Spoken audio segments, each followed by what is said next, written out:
உலகெங்கும் வாழும் அன்பு தமிழ் சொந்தங்களுக்கு ஆண்டவர் இயேசு கிறிஸ்துவின் நாமத்தினால் அன்பின் வாழ்த்துக்கள். நேயர்களே, NBC செய்தி மடலில் உங்களை சந்திப்பதில் எல்லையற்ற மகிழ்ச்சி. இயேசு கிறிஸ்துவின் உயிர்த்தெழுதலை குறித்து இன்றைய நேர்காணலில் காரசாரமான கேள்விகளோடு நான் வந்திருக்கிறேன். வாருங்கள், நமது கிறிஸ்தவ பெரியார் டாக்டர் பீட்டர் சாலமன் ஐயா அவர்களை சந்திக்கலாம். ஐயா வணக்கம். ஐயா வணக்கம், சொல்லுங்க. இன்றைய நாள் நான் அறிமுகத்தில் சொன்ன மாதிரி இயேசு கிறிஸ்துவை பற்றியான உயிர்த்தெழுதல் உலகளாவிய மக்கள் மத்தியில் ஒரு குழப்பமாக புரியாத புதிராகவே இருக்கு. ஐயா, அது உண்மையா அல்லது கற்பனையா? அதை தெரிஞ்சுக்கணும்னு ஆசைப்படுறேன். அதாவது உங்களுடைய கேள்வி ரியல் ஆர் ரீல் என்ற மாதிரி இருக்கு. இந்த அளவுக்கு நீங்க தள்ளப்பட்டிருக்கீங்க. ஆனால் எப்போதும் மனுக்குலம் சாவையே நோக்கி போகிறது. முதல் மனிதனிலிருந்து கடைசி மனிதன் வரைக்கும் மரணம் என்றதிலிருந்து அவன் தப்புவதே இல்லை. அதனால் மரணத்துக்கு பிறகு ஒரு வாழ்வு இருக்கிறது, உயிர் இருக்கிறது என்ற அந்த இடத்துக்கு மனிதனால் வர முடியாது. உதாரணமாக இந்தியா போன்ற ஒரு நாட்டில் அதே போல் பைபிள் காலத்தில் இருந்த ஒரு சமூக மக்கள், அவர்கள் மத்தியில் பவுலடியார் போய் உயிர்த்தெழுதலை குறித்து சொன்னபோது அவங்க அதை காதில் வாங்கிக்கிட்டு அவங்க என்ன சொன்னாங்க தெரியுங்களா? அப்போஸ்தலர் நடபடிகள் 17வது அதிகாரம் 32வது வசனம், மரித்தோரின் உயிர்த்தெழுதலை குறித்து அவர்கள் கேட்ட பொழுது சிலர் இகழ்ந்தார்கள், சிலர் நீ சொல்கிறதை இன்னொரு வேளை கேட்போம் என்றார்கள். இந்த அளவுக்கு மனிதர்களுடைய மனம் புறக்கணிக்கிற ஒன்றாக இருக்கிறது. அதனால் அவன் அப்படி சொல்கிறான். ஆனால் இயேசு கிறிஸ்து சிலுவிலே அறையப்படுவதற்கு முன்பாகவே அவர் ஊழியத்தை தொடங்கின ஆரம்ப காலத்திலேயே யோவான் 2வது அதிகாரம் 19லிருந்து 21 வசனத்தை நீங்கள் படிச்சிங்கன்னா ஒரு அழகான ஒரு உதாரணம் சொல்கிறார். இந்த தேவாலயத்தை இடித்து போடுங்கள். உடனே அங்கிருந்து உங்களுக்கு பயங்கர கோபம். எருசலேமில் இருக்கிற தேவாலயத்தை இடித்து போட சொல்கிறார் என்று அவங்க நினைக்கிறாங்க. இயேசுநாதர் சொல்றாரு தன்னுடைய சொந்த சரீரத்தை குறித்து, நீங்கள் இந்த தேவாலயத்தை இடித்து போடுங்கள், 3 நாளைக்கு பின்பு இதை நான் எழுப்புவேன் என்று சொன்னார். அதனால இயேசு கிறிஸ்துவனுடைய ஊழியத்தின் ஆரம்ப கட்டத்திலேயே இயேசு தாமே அந்த உயிர்த்தெழுதலை போதித்தார். தொடர்ந்து அவருடைய ஊழிய காலத்தில் உயிரும் வாழ்வும் தான் தான் என்று சொன்னார். இதை யோவான் 11ஆம் அதிகாரம் 24, 25 வசனங்களில் படிக்கிறோம். I am the life and resurrection சொன்னார். நானே உயிர்த்தெழுதலும் ஜீவனமாக இருக்கிறேன், என்னை விசுவாசிக்கிறவன் மரித்தாலும் அவன் உயிர்த்தெழுவான் என்று சொன்னார். ஆகவே இயேசு தன்னுடைய உயிர்த்தெழுதலை குறித்து போதித்தார். இயேசு என்னுடைய உன்னுடைய உயிர்த்தெழுதலை குறித்து போதித்தார். அது மாத்திரமல்ல, மத்தேயு, மார்க்கு, லூக்கா, யோவான் என்ற 4 சுவிசேஷ ஆசிரியர்களும் இயேசு கிறிஸ்துவனுடைய மரணத்தை உறுதிப்படுத்துவது போலவே அவருடைய உயிர்த்தெழுதலை குறித்து உறுதிப்படுத்தி நமக்கு சாட்சியாக எழுதியிருக்கிறார்கள். இந்த 4 பேருமே ஒரே ஒட்டுண்ணிகள் கிடையாது. அவர்கள் வெவ்வேறு கலாச்சாரத்தை சேர்ந்தவர்கள், நம்பிக்கையுடையவர்கள், வெவ்வேறு மனிதர்கள். ஆனால் ஒரே விஷயத்தை நிச்சயப்படுத்தி எழுதுகிறார்கள்: இயேசு கிறிஸ்து மரித்தோரிலிருந்து உயிர்த்தெழுந்தார். ஆக இந்த உறுதியான சாட்சி கிறிஸ்தவத்தில் ரியல், ரிசரக்ஷன் இஸ் ரியல். ஆகவே உயிர்த்தெழுதல் என்பது நிஜம் என்று போதிக்கப்பட்டிருக்கிறது. அப்படியானால் ஐயா, இயேசு கிறிஸ்துவனுடைய உயிர்த்தெழுதல் ஒரு தற்செயலாக திடீரென்று ஏற்படுத்தி விட்டதா? இல்லை. இயேசு மரித்து உயிரோடு எழும்ப வேண்டும் என்பது பைபிளினுடைய ஆரம்ப கால பார்வை. எப்போதும் தேவன் மனுக்குலத்தினுடைய பாவத்தை சுமக்கும் ஒரு தேவ ஆட்டுக்குட்டியை குறித்து நமக்கு பேசுகிறார். உலகத்தின் பாவத்தை சுமந்து தீர்க்கிற தேவ ஆட்டுக்குட்டி. யோவான் 1:29 படிக்கிறோம். இயேசு கிறிஸ்து ஒரு பலி. ஆகவே அவர் சிலுவையில் பலியானார். பலி மனிதனுடைய பாவ மன்னிப்பை காண்பிக்கிறது, எல்லா மனிதருக்கான பாவ மன்னிப்பை காண்பிக்கிறது. அதனால தற்செயலாக நிகழ்ந்தது அல்ல. பழைய ஏற்பாட்டு காலத்தில் ஒரு ஆள் பலி கொடுக்குறான்னு சொன்னால் அது ஒரு தற்செயலான விஷயம் அல்ல, அது யோசனையோடு செய்யப்பட்ட ஒரு பலி. அதுபோல் இயேசு கிறிஸ்துனுடைய சிலுவை மரணம், அடக்கம், உயிர்த்தெழுதல் தேவனுடைய தீர்மானத்தின்படி நடந்தது. தாவீதின் குடும்பத்தில் பிறந்த இயேசு கிறிஸ்து மரித்தோரிலிருந்து எழுந்ததனால, உயிர்த்தெழுந்ததனால பலமாக நிரூபிக்கப்பட்ட தேவனுடைய குமாரன் என்று ரோமர் 1 அதிகாரம் 5வது வசனத்தில் படிக்கிறோம். உயிர்த்தெழுதல்னால, because Christ was resurrected, it was proved beyond any doubt that Christ is the true Son of God. ஆகவே உயிர்த்தெழுதல் இயேசுவை தேவனுடைய குமாரன் என்று நிரூபிக்கிறது. அவர் ஒரு சாதாரண மனிதன் அல்ல. ஆகவே உயிர்த்தெழுதல் புதிய ஏற்பாட்டினுடைய அடிப்படை போதனை ஒன்று. இரண்டாவது, கிறிஸ்தவம் உலகளாவிய மக்களுக்கு இந்த உயிர்த்தெழுதலை மிகுந்த மகிழ்ச்சியோடு சொல்ல புறப்பட்டது எருசலேம் நகரத்திலிருந்து. அதாவது பரலோகத்திலிருந்து தேவ தூதர்கள் இயேசு கிறிஸ்துனுடைய பிறப்பை மகிழ்ச்சியோடு பாட்டு பாடி உலகத்தில் உள்ள மக்களுக்கு அறிவித்தது போல, அவர்கள் ஸ்தோத்திர பாடலை பாடினது போல, இயேசுனுடைய உயிர்த்தெழுதல் தேவனுக்கு நன்றி செலுத்தும்படி உலகத்தில் உள்ள எல்லா மனுஷருக்காகவும் மகிழ்ச்சியுள்ள ஒரு பாடலாக, துதியாக, தோத்திரமாக எல்லா மனுஷனுக்கும் அறிவிக்கப்படுகிறது. ஆகவே கிறிஸ்தவம் இந்த உயிர்த்தெழுதலை முன்னிட்டு தான் இந்த உலகத்தில் வந்தது. எல்லா மதங்களும் நல்ல வாழ்க்கை அல்லது நல்ல மனிதன் இதை நோக்கி போகிறது. ஆனால் மரணத்துக்கு பிறகுள்ள ஒரு வாழ்க்கையை கிறிஸ்தவம் மட்டுமே போதிக்கிறது. பாருங்கள், சமீப காலத்தில் நம் மத்தியில் இருந்த வள்ளலார் கடைசியாக அவர் அந்த வீட்டுக்குள் போனார், அதோடு மறைந்து போனார் என்று தான் முடியும். இதுதான் வள்ளலார் மார்க்கம். ஆனால் கிறிஸ்தவத்தை நீங்கள் பார்த்தீங்கன்னா, சிலுவையிலிருந்து கல்லறையில் அடக்கம் பண்ணப்பட்டவர் அவர் சொன்னபடியே அந்த 3வது நாளில் அவர் மரித்தோரிலிருந்து எழுந்தார். உயிர்த்தெழுந்த பிறகு அவர் தமது சீடர்களுக்கும் தனக்கு பிரியமான மக்களுக்கும் அன்றைய மக்கள் யாவருக்கும் தான் உயிரோடு இருக்கிறதை காண்பித்தார், உறுதிப்படுத்தினார். ஒரு நாள் அல்ல, 2 நாள் அல்ல, உயிர்த்தெழுந்த பிறகு 40 நாள், after his resurrection, he has proved beyond any doubt to anybody 40 days. இயேசு உயிர்த்தெழுந்த உடனே அப்படி காட்டிட்டு தன்னை காணாமல் போயிட்டார் அப்படிலாம் நினைக்காதீங்க. 40 நாள், 40 நாள் என்பது மனிதனுடைய வரலாற்றில் நிரூபிக்க வேண்டிய ஒரு உண்மையே. 40 நாள் ஒரு ஆள் நிரூபித்தான்னா அது சத்தியம். ஆக கிறிஸ்துவானவர் தான் மரித்தோர்ந்து எழுந்தார் என்பதை உறுதிப்படுத்துவதற்கு 40 நாளை எடுத்துக்கொண்டார். ஆக எந்த ஒரு மனிதனும் சந்தேகப்படுவதற்கு வாய்ப்பே கிடையாது. இந்த உயிர்த்தெழுதலை விசுவாசிக்கிற மனிதனுக்கு தான் ரட்சிப்பு உண்டாகிறது, பாவமன்னிப்பை பெறுகிறான், பரிசுத்த ஆவியை பெறுகிறான். இந்த மனிதனும் இந்த அழுக்கான உடலை விட்டு பரிசுத்தமான ஒரு சரீரத்தோடு பரலோகத்திற்கு ஏறி செல்வான், மரித்தோன் உயிர்த்தெழுதலை அவனும் அடைவான்.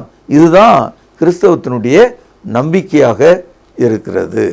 ஐயா, இப்படி நாம் உயிர்த்தெழுதலை பற்றி பேசி கொண்டிருக்கும் போது ஈஸ்டரை பற்றியான நினைவு எனக்கு தானா வருது. ஐயா, ஈஸ்டர் பற்றி கொஞ்சம் சொல்லுங்களேன். அதாவது ஈஸ்டர் அப்படின்னாவே ஈஸ்டர்ன், கிழக்குன்னு அர்த்தம். இந்த ஈஸ்டர் என்ற வார்த்தை பைபிள் முழுக்க இல்லை. ரொம்ப ஆச்சரியமா இருக்கும். புதிய ஏற்பாட்டில் இல்லை. அப்போஸ்தலர்கள் இயேசு கிறிஸ்துனுடைய உயிர்த்தெழுதலை குறிக்கிற ஒரு வார்த்தையாக ஈஸ்டர் என்ற சொல்லை கிரேக்க மொழியில் பயன்படுத்தல. ஆகவே ஆங்கில மொழியில் இல்லை, தமிழ் மொழியில் இல்லை. இது இயேசு கிறிஸ்துனுடைய உயிர்த்தெழுதல் நடந்து 3 நூற்றாண்டுகள் கடந்து கத்தோலிக்கர்களுடைய ஒரு முயற்சினால, அவங்களுடைய விருப்பத்தின் கீழே இயேசுனுடைய உயிர்த்தெழுதலை ஏதாவது ஒரு விசேஷ பண்டிகையாக கொண்டாட வேண்டும் என்ற ஒரு கருத்தின் கீழே அவர்கள் அதை கொண்டு வந்தாங்க. ரோமாபுரியில் இருந்தவர்கள் அக்காலத்தில் இருந்த ஒரு தேவதை, அந்த தேவதையினுடைய பெயர் ஈஸ்ட்ராஸ். அந்த ஈஸ்ட்ராஸ் என்ற அந்த தேவதையினுடைய பெயரை ஈஸ்டர் என்ற சொல்லின் கீழே இவர்கள் வைத்துக்கொண்டு இயேசுனுடைய உயிர்த்தெழுதலோடு இதை ஒட்டிவிட்டார்கள். அதை விட ரொம்ப மோசமா, கடந்த 300 ஆண்டுகளில் இந்த ஈஸ்டர் பண்டிகையை பிள்ளைகளுக்கு மகிழ்ச்சி என்ற பெயரில் பன்னி என்று ஆங்கிலத்தில் சொல்லுவாங்க. ஒரு முயல் தத்தி தத்தி அழகாக இருக்கும், அதனுடைய வால் ரொம்ப அழகாக இருக்கும். அதனால் அதை முயலை ரேபிட்னு சொல்லாமல் பன்னின்னு சொன்னாங்க. அந்த துள்ளி குதிக்கிற அந்த முயலை போல உயிர்த்தெழுதல் இருக்கிறது அப்படின்ற ஒரு கருத்தை அதுக்குள்ளே நுழைச்சாங்க. அடுத்தது நம்ம பயன்படுத்துகிற முட்டை இருக்கு பாருங்க, அந்த முட்டைக்குள்ளே ஒரு உயிர் இருக்கிறது, அது உடைந்தால் அதிலிருந்து வெளியே வரும். அதுபோல இயேசு கிறிஸ்துவனுடைய உயிர்த்தெழுதலை நினைவு கூறுவதற்காக பிள்ளைகள் மத்தியில் முட்டை ஷேப்பில் கேக்கை அல்லது சாக்லேட்டை அது உள்ளே வச்சு பிள்ளைகளுக்கு அந்த ஈஸ்டர் எக்குன்னு சொன்னாங்க. அதை நான் அமெரிக்கா, ஜெர்மன் போன்ற நாடுகளுக்கு போனப்போ நம்ம நினைக்கிற மாதிரி முட்டை சைஸில் இல்லை, பெரிய பெரிய பானை சைஸ்லெல்லாம் எக் செஞ்சு வச்சுருக்கான். அவ்வளோ பெருசு. ஒரு வீட்டுக்கு அதை வாங்கினா பக்கத்தில் இருக்கிற வீட்டுக்காரர்கள்லாம் அதை வெட்டி கொடுக்கலாம். அவ்வளோ பெரிய கேக்கு அல்லது ஏதோ ஒன்றை இனிப்புகளை அவங்க வச்சுருக்காங்க. ஆனால் இந்த பன்னி என்று சொல்லக்கூடிய முயலையோ இந்த முட்டையோ இயேசு கிறிஸ்துவினுடைய உயிர்த்தெழுதலோடு எந்த அப்போஸ்தலனும் நமக்கு போதிக்கலை. இது கத்தோலிக்கத்தில் ஆரம்பிச்சது. இந்த கத்தோலிக்கத்திலிருந்து வடிகட்டி வெளியே வந்தவங்க தான் புராட்டஸ்டன்ட் மக்கள். அவர்களும் இதை ஈஸ்டர் என்ற பெயரில் தான் அழைக்கிறாங்க. இந்த புராட்டஸ்டன்ட் மக்கள் மத்தியிலிருந்து வடிகட்டி வெளியே வந்தவங்க தான் பெந்தேகோஸ்தே மக்கள்.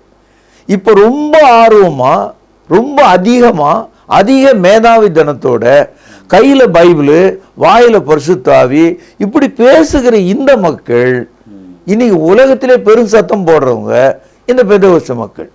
இப்போ இவர்களும் இந்த ஈஸ்டர் பண்டிகையை கொண்டாட ஆரம்பிச்சிட்டாங்க. இந்த மாதிரியான ஒரு பழக்கமோ பைபிளில், புதிய ஏற்பாட்டில் எந்த ஒரு குறிப்பையும் ஆதி கிறிஸ்தவர்கள் பின்பற்றுவதற்கான எந்த ஒரு ஆதாரமும் இல்லை. மாறாக ஒவ்வொரு வாரமும் வாரத்தின் முதலாவது நாளில் கிறிஸ்தவர்கள் ஒன்று சேர்ந்து இயேசு கிறிஸ்துவினுடைய மரணம், அடக்கம், உயிர்த்தெழுதலை நன்றி அறிதலோடு, ஸ்தோத்திர பாடலோடு தேவனுக்கு முன்பாக முழங்காற்படியிட்டு அவர்கள் தொழுகை செய்தார்கள். The very concept of worship on the first day of the week to celebrate and remember death, burial and the resurrection of Jesus Christ. ஆக தொழுகை என்பதே இயேசுனுடைய உயிர்த்தெழுதலை அறிக்கையிடுவதற்காக தான். இதுக்காக தான் சபை ஒன்றாக கூடியது. இதையெல்லாம் விட்டு வருஷத்தில் ஒரு முறை ஒரு முயலை பிடித்து கொள்வதோ ஒரு முட்டையை எடுத்துக்கொள்வதோ இது விக்கிரக வழிபாட்டின் வடிவங்கள். விக்கிரக வழிபாடு இது நம்முடைய பிள்ளைகளுக்கு இப்படி போதிப்பது அடுத்த தலைமுறையை பாதிக்கும். இதையெல்லாம் கிறிஸ்தவ மேதாவிகளும் போதகர்களும் இதையெல்லாம் தவறாக போதித்து கொண்டிருக்கிற மக்கள் உணரும்படியாக நான் சொல்லுவேன். இயேசு கிறிஸ்துவனுடைய உயிர்த்தெழுதலை மையமாக வைத்து தான் கிறிஸ்தவ மார்க்கம் இருக்குன்னு நம்ம வேதத்தில் பார்க்குறோம். உயிர்த்தெழுதலே இல்லைன்னு சொன்னால் கிறிஸ்தவ மார்க்கத்தினுடைய நிலைமை என்ன? உயிர்த்தெழுதல் இல்லைன்னு சொன்னால் இந்த உலகத்தில் மரணத்துக்கு பிறகு நமக்கு வாழ்வு இல்லை. அப்போது உலகத்தில் இருக்கிற மற்ற மதங்களைப் போல நாம் ஒரு மதமாக இருப்போம், சராசரியாக இருப்போம். கிறிஸ்தவம் என்பது உயிர்த்தெழுதலால் வேறுபடுகிறது. அது நிரூபிக்கப்பட்ட ஒன்றாக இருக்கிறது. இயேசு கிறிஸ்துவனுடைய உயிர்த்தெழுதல் இல்லைன்னா நம்ம கிறிஸ்தவர்களாக இருந்து பயன் ஏதும் இல்லை. நாம் பூர்வத்தில் யாராக இருந்தோமோ அப்படியே இருந்துட்டு போகலாம். அதனால தான் 1 கொரிந்தியர் 15வது அதிகாரத்தில் 16வது வசனம், மரித்தோர் உயிர்த்தெழாவிட்டால் கிறிஸ்துவும் எழுந்திருக்கவில்லை, கிறிஸ்து எழுந்திராவிட்டால் உங்கள் விசுவாசம் வீணாயிருக்கும், நீங்கள் இன்னும் உங்கள் பாவங்களில் இருப்பீர்கள். கிறிஸ்துவுக்குள் நித்திரை அடைந்தவர்களும் கெட்டிருப்பார்கள். இம்மைக்காக மாத்திரம் நாம் கிறிஸ்துவின் மேலே நம்பிக்கையுள்ளவர்களாக இருந்தால் எல்லா மனுஷரை பார்க்கிலும் பரிதபிக்கப்படத்தக்கவர்களாய் நாம் இருப்போம். அதாவது என்ன சொல்றாரு, கிறிஸ்துவனுடைய உயிர்த்தெழுதல் இல்லைன்னு சொன்னா நம்முடைய விசுவாசம் வீண், நமக்கு பாவ மன்னிப்பில்லை, நாம் இந்த உலகத்தில் இருக்கிற சராசரி மனிதனாக, பரிதாபத்துக்குரிய ஒருவனாக, எந்த விதமான எதிர்பார்ப்பு இல்லாத கிறிஸ்தவர்களாக நாம் இருப்போம். ஆகவே தான் தேவன் இயேசு கிறிஸ்துவினுடைய உயிர்த்தெழுதலை உலகத்துக்கு அறிவிக்கும்படி அவர் தமது அப்போஸ்தலரை அனுப்பினார். அப்போஸ்தலர் போய் இயேசு மரித்தோர்ந்து எழுந்தார் என்ற நற்செய்தியை எல்லாருக்கும் அறிவித்தார்கள். அதை தான் நம்ம காஸ்பல்னு சொல்கிறோம், அதை தான் சுவிசேஷம் என்று நாம் சொல்லுகிறோம். ஐயா, உலகளாவிய மக்கள் மத்தியில் கிறிஸ்தவத்தின் மேலே சந்தேகம் உள்ளவர்கள், கிறிஸ்தவத்தை நம்பாதவங்களுக்கு இயேசு கிறிஸ்துவுடைய உயிர்த்தெழுதல் இருக்கா இல்லையா என்பதற்கான ஆதாரம் என்ன ஐயா? நான் உங்களுக்கு இந்த புதிய ஏற்பாட்டிலிருந்து 10 ஆதாரங்களை கொடுக்கிறேன். 10 ஆதாரங்கள், அவர் உயிரோடு இருந்ததற்கு 10 ஆதாரங்களை நான் உங்களுக்கு காண்பிக்கிறேன். முதலாவது, இயேசு உயிர்த்தெழுந்தார் என்பதற்கு பழைய ஏற்பாட்டினுடைய தீர்க்க தரிசன ஆதாரம். சங்கீதம் 118, 17, 18 வசனங்கள். இயேசுவை அடக்கம் செய்த மூடப்பட்ட கல் அறை, மத்தேயு 27, 16 முதல் 19. 3, திறக்கப்பட்ட கல்லறை, லூக்கா 24, 2வது வசனம். 4வதாக, இயேசுவை கட்டியிருந்த மரண சீலைகள், யோவான் 20, 7. 5வதாக, அப்போஸ்தலர்கள் அனைவரும் ஒரு சேர கொடுத்த சாட்சி, அப்போஸ்தலர் நடபடிகள் 2வது அதிகாரம் 32வது வசனம். 6வதாக, இயேசு கிறிஸ்துவனுடைய அப்போஸ்தலனாகிய தோமா இயேசு கிறிஸ்துவனுடைய காயங்களில் அவன் தன்னுடைய விரலை விடும்படி இயேசு கேட்டார், ஏனென்றால் அவன் சந்தேகம் அடைந்தான். யோவான் 20வது அதிகாரம் 27, 28 வசனங்கள். இயேசு கிறிஸ்துவின் உயிர்த்தெழுதலுக்கு பிறகு சுமார் 30 ஆண்டுகளில் பவுலடியார், அதாவது சவுல் எனப்பட்ட பவுல் வருகிறார். அவர் நான் இயேசுவை கண்டேன் என்று சொல்கிறார். இந்த கருத்து அப்போஸ்தலர் நடபடிகள் 26, 14 முதல் 15 வசனங்கள். 8வதாக, இயேசுனுடைய உயிர்த்தெழுதலை டோட்டலாக மொத்தமாக பார்த்தவங்க ஏறக்குறைய 500 பேர் இருப்பார்கள் என்ற ஒரு குறிப்பு இருக்கிறது. இது 1 கொரிந்தியர் 15வது அதிகாரம் 6வது வசனம். 9வதாக, தேவன் தாமே இயேசு கிறிஸ்துவினுடைய உயிர்த்தெழுதலை அறிவித்தார். இது ரோமர் 1ஆம் அதிகாரம் 5வது வசனம். அது மாத்திரமல்ல, இயேசு கிறிஸ்து தான் உயிரோடு இருக்கிற அந்த செய்தியை தன்னுடைய சொந்த வாயினால அப்போஸ்தலருக்கு அறிவித்தார், தன்னை காண்பித்தார். இதை யோவான் 20வது அதிகாரம் 27வது வசனத்திலும், லூக்கா 24ஆம் அதிகாரம் 39, 40 வசனங்களிலும் நாம் படிக்கிறோம். முதலாவது பாருங்க, பைபிள் ஒரு ப்ராஃபட்டிக்கல் புக். ஆதியாகம காலத்திலிருந்தே தேவன் தீர்க்க தரிசனமாக இந்த நிகழ்ச்சிகளை எல்லாம், இயேசுனுடைய மரணம், அடக்கம், உயிர்த்தெழுதலை தொடர்ந்து தீர்க்க தரிசனமாகவே பேசிக்கொண்டிருந்தார். அது நிறைவு பெறுகிறது. இதை தான் நம்ம சங்கீதம் 118, 19 வசனத்தில் நம்ம பார்த்தோம். 2வதாக, இயேசு கிறிஸ்துவை சிலுவை மரத்திலிருந்து இறக்குறாங்க. அவருடைய 2 கைகளிலும் ஆணி, அவருடைய 2 கால்கள்லையும் ஆணி, அவர் தலையிலையும் முள்முடி, அவருடைய விலாவையும் குத்தி கிழித்திருந்தாங்க. இந்த 5 பெரிய காயங்கள் அவருடைய முழு இரத்தத்தையும் சிந்த செய்து பிறகு தண்ணீர் போல வடிய ஆரம்பித்தது என்ற குறிப்பு இருக்கிறது. இப்படிப்பட்ட ஒரு மனிதனை கல்லறை அப்படின்னு சொன்னால் நம்ம நினைக்கிற மாதிரி மண்ணை தோண்டி புதைச்சாங்கன்னு அர்த்தம் இல்லை. அந்த காலத்திலலாம் ஒரு மலையை குகையாக குடைந்து சொந்தம் கொண்டாடுவார்கள் கல்லறை என்று. அந்த மாதிரியான ஒரு இரும்பு போன்ற அந்த கல்லறைக்குள்ள அவருடைய சரீரத்தை யூதர்கள் அடக்கம் பண்ணுகிற விதமாக நன்றாக வெள்ளைப்போளம், கையப்போளம் போன்றவற்றை பூசி துணிகளால் இறுக கட்டி யூத முறைமையின்படி அடக்கம் செய்தாங்க.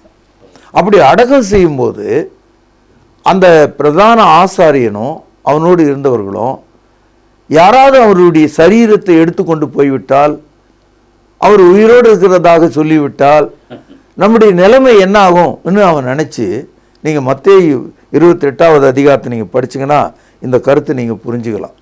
16லேருந்து 19 வசனத்தில் அவங்க என்ன பண்ணுறாங்க, சில பேருக்கு பணத்தை கொடுத்து நாங்கள் தூங்கிட்டோம், அந்த நேரத்தில் அந்த கல்லறையில் இருந்த உடலை யாரோ திருடிட்டு போயிட்டாங்க அப்படின்னு சொல்லுங்கன்னு போய் சொல்ல ஆரம்பிச்சிட்டான்.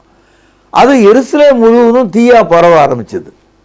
ஆக ஆரம்பம் முதலே இயேசுனுடைய உயிர்த்தெழுதலை மறுதளிப்பதற்காக சாத்தான் மனிதர்களை எப்போதும் ஆயத்தம் பண்ணியிருக்கான்.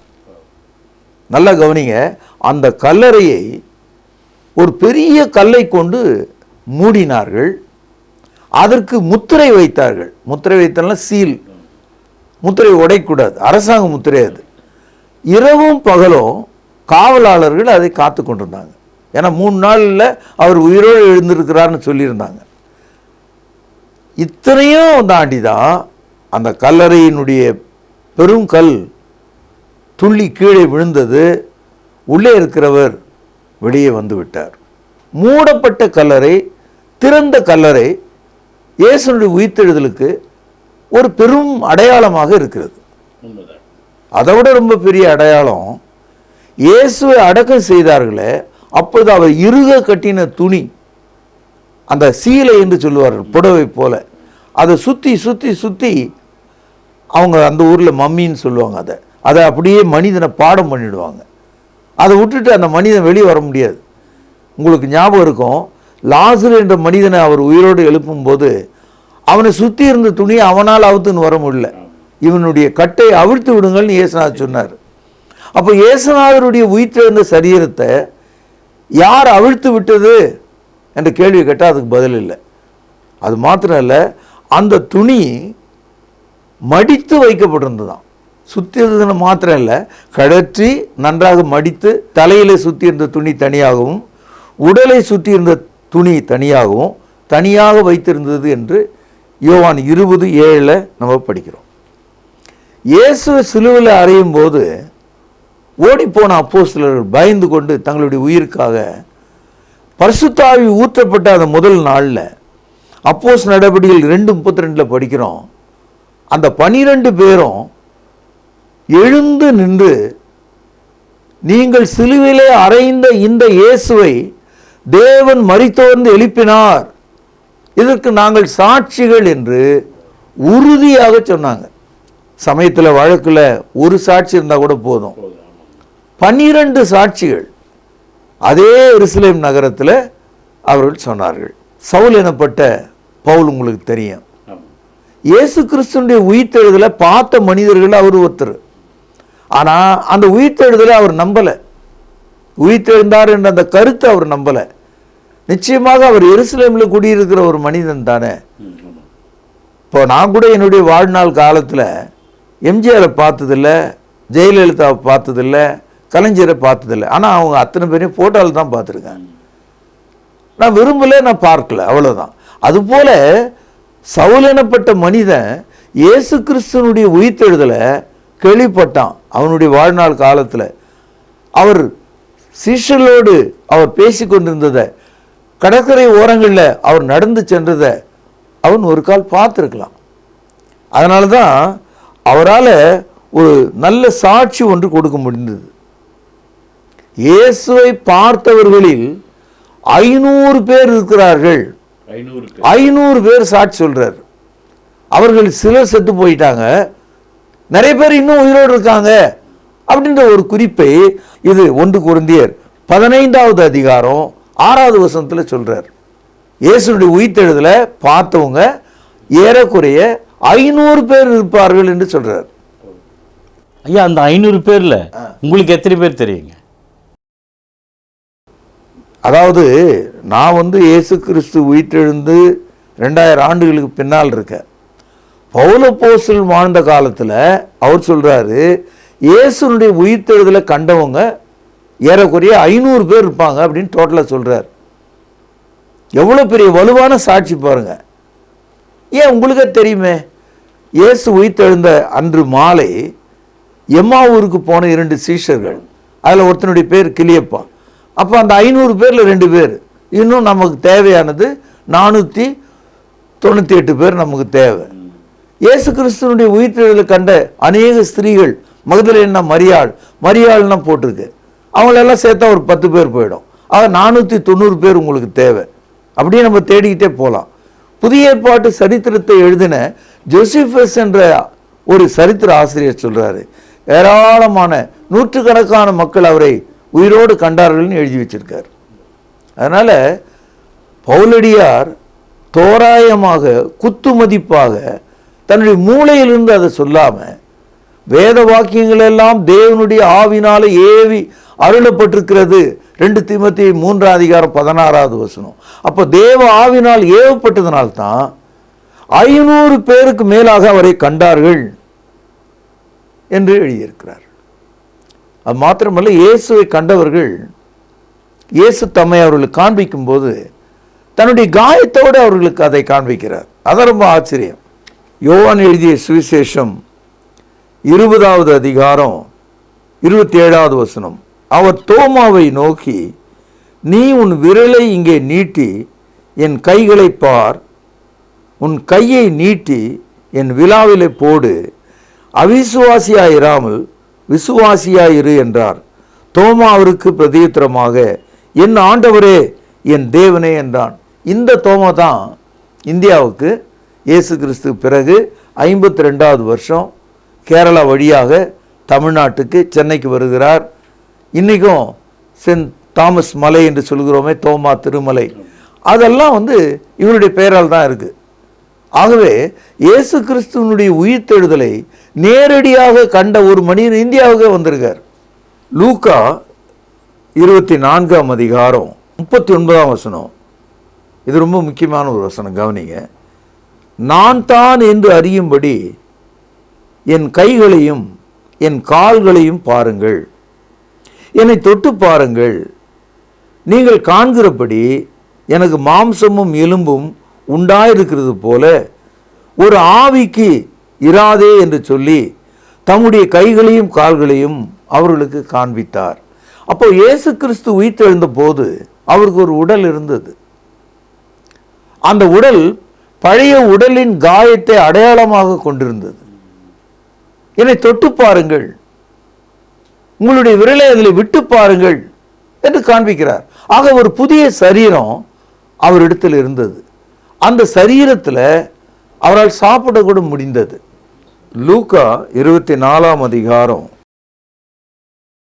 அவைகளை அவர் வாங்கி அவர்களுக்கு முன்பாக புசித்தார், உயிர்த்தெழுதலுக்கு பிறகு.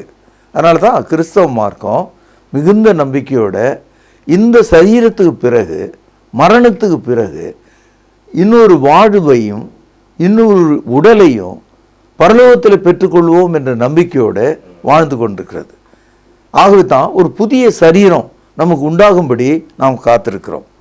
ஆகவே கிறிஸ்தவம் உயிர்த்தெழுதலை நிஜமாக போதிக்கிறது. அது மனதால் ஏற்படுகிற ஒரு கற்பனை அல்ல. It is not a reel, it is just a truth. அது ஒரு அடிப்படை சத்தியம். ஐயா, இன்றைய என்பிசி செய்தி மடல் உலகளாவிய தமிழ் சொந்தங்களுக்கு உயிர்த்தெழுதலை பற்றியான உண்மை என்ற ஒரு அத்தாட்சியான ஆதாரத்தை கொடுத்திருக்கீங்க ஐயா. மிக்க நன்றிங்க ஐயா. நேர்களே, மீண்டும் ஒரு கிறிஸ்துவுக்குள் வெற்றி தமிழன் என்பிசி செய்தி மடலில் உங்களை சந்திக்கும் வரை உங்களிடமிருந்து விடைபெறுவது உங்கள் அன்பு அறிவிப்பாளன் சார்லஸ் எஸ் குணசேகரன். நன்றி, வணக்கம். தொடர்பு கொள்ள வேண்டிய முகவரி: திருமறை நேரம், 58 சர்ச் தெரு, குமரன் நகர், சென்னை 6,82,000. தொலைபேசி எண் 044255008882. செல்போன் 93855000.